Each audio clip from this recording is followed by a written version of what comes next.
अल्लाह ताला ने मलकुल मौत से पूछा, तुझको किसी बंदे की रूह कब्ज करते वक्त कभी रहम भी आया या नहीं? मलकुल मौत ने अर्ज किया, अल्लाह रब्बुल इज़्ज़त, मुझको 2 रूहों की जान निकालने में कमाल दिक्कत हुई थी।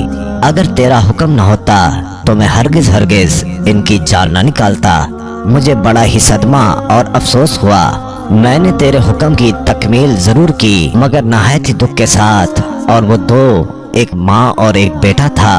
वाकया कुछ इस तरह है कि एक जहाज गर्क हो गया था। एक औरत जिसको बच्चा पैदा होने वाला था, जहाज डूबने के खौफ और तूफान की दहशत से बेहोश हो चुकी थी और जहाज के टूटे हुए एक तख्ते पर पड़ी हुई थी। तख्ता दरिया में बह रहा था और माँ और बेटा उस पर सवार थे। ऐ मौला करीम, अचानक तेरा हुक्म हुआ कि इस औरत की रूह कब्ज कर लो, तो हुक्म की तामील पलक झपकने से कबल हुई और वो बच्चा बेसुर समानी की हालत में अकेला ही तख्ते पर पड़ा रहा। और वो तख्ता कई दिनों बाद किनारे पर आ लगा। मेरे लिए परेशान कुन बात ये थी कि माँ मर चुकी है, अब बच्चे का क्या हशर होगा। बच्चा एक टूटे हुए तख्ते पर सवार है और तख्ता हर आन पानी के लहरों के थपेर खा रहा है, जो किसी वक्त भी किसी लहर की जद में आकर उलट सकता है। बच्चे के लिए ना खुराक का इंतजाम है और ना ही किसी निगरान का बंदोबस्त है। दरिया के किनारे धोबी कपड़े धो रहे थे। अचानक किसी की इस बच्चे पर नजर पड़ी तो तख्ते को खींच कर लाए और बड़े हैरान हुए कि माँ मर चुकी है, बच्चा बेयारो मददगार तख्ते पर जिंदा सलामत मौजूद है।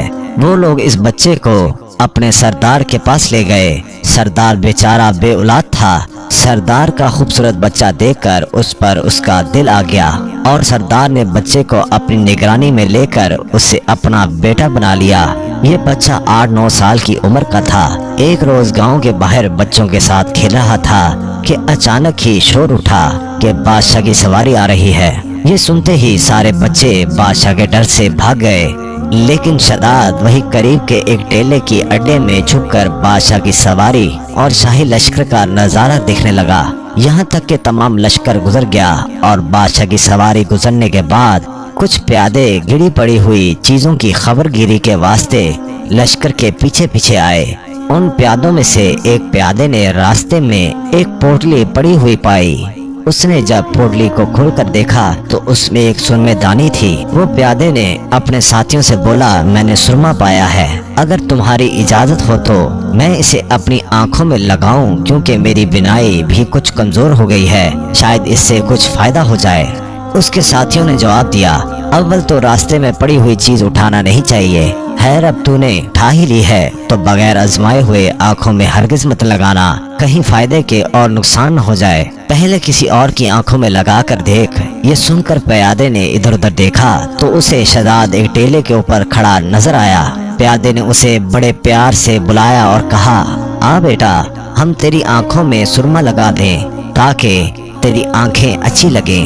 शदाद ने प्यादे से सुरमेदानी और सलाई लेकर अपनी आंखों में सुरमा लगाया। सुरमा लगाते ही शदाद के 14 तबक रोशन हो गए और उसे जमीन के अंदर छुपे हुए तमाम खजाने बिल्कुल उसी तरह से नजर आने लगे जैसे साफ शफाफ पानी में चीजें नजर आती हैं। शदाद हद से ज्यादा चालाक तो था ही, लिहाजा अपनी चालाकी और अक्लमंदी से चिल्लाया, ऐ हाना हराम जालमो, तुमने मेरी आंखें फोड़ दी हैं। हाय मैं अंधा हो गया, ये मेरी आंख में कैसा जहर लगवा दिया।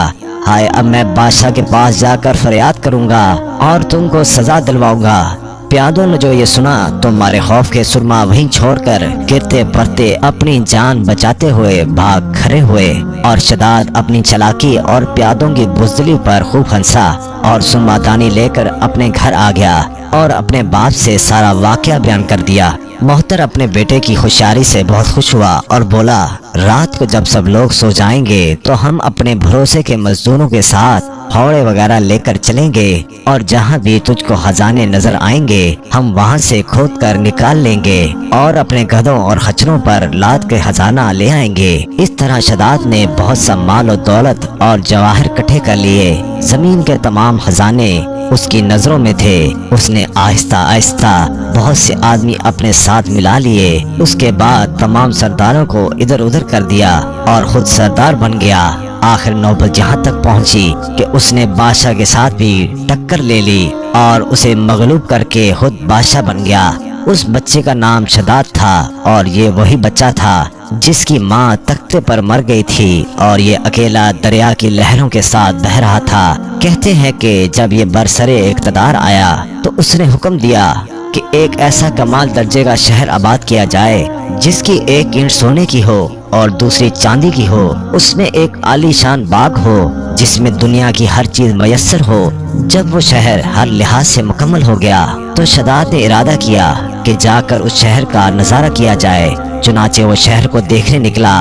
ابھی وہ دروازے تک ہی پہنچا تھا کہ ملک الموت کو حکم ہوا اور اس نے وہیں اس کی روح قبض کر لی۔ اسے اتنا موقع بھی نہ دیا اپنے بے مثال باغ کو ایک نظر دیکھ سکتا۔ ملک الموت نے کہا، اے مولا کریم، اس شخص کی روح قبض کرتے وقت بھی مجھے نہایت ہی صدمہ پہنچا کہ وہ شخص ہر چیز تیار کر کے اسے دیکھ بھی نہ سکا۔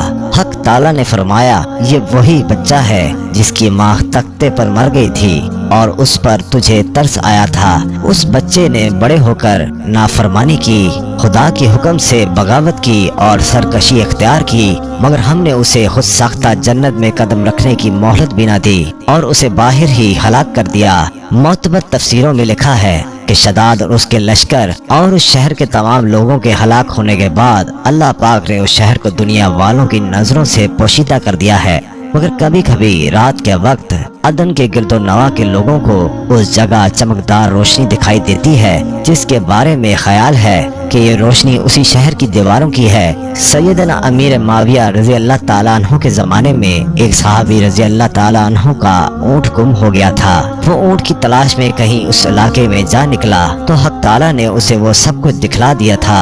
وہ صحابی وہاں کی کوئی نشانی بھی ساتھ لایا تھا۔ اس صحابی نے یہ واقعہ امیر معاویہ رضی اللہ تعالیٰ عنہ کے پاس بیان کیا۔ انہوں نے کافی تلاش کرایا مگر کسی کو وہ جنت نہیں ملی اور اسے حق تعالیٰ نے پوشیدہ کر دیا۔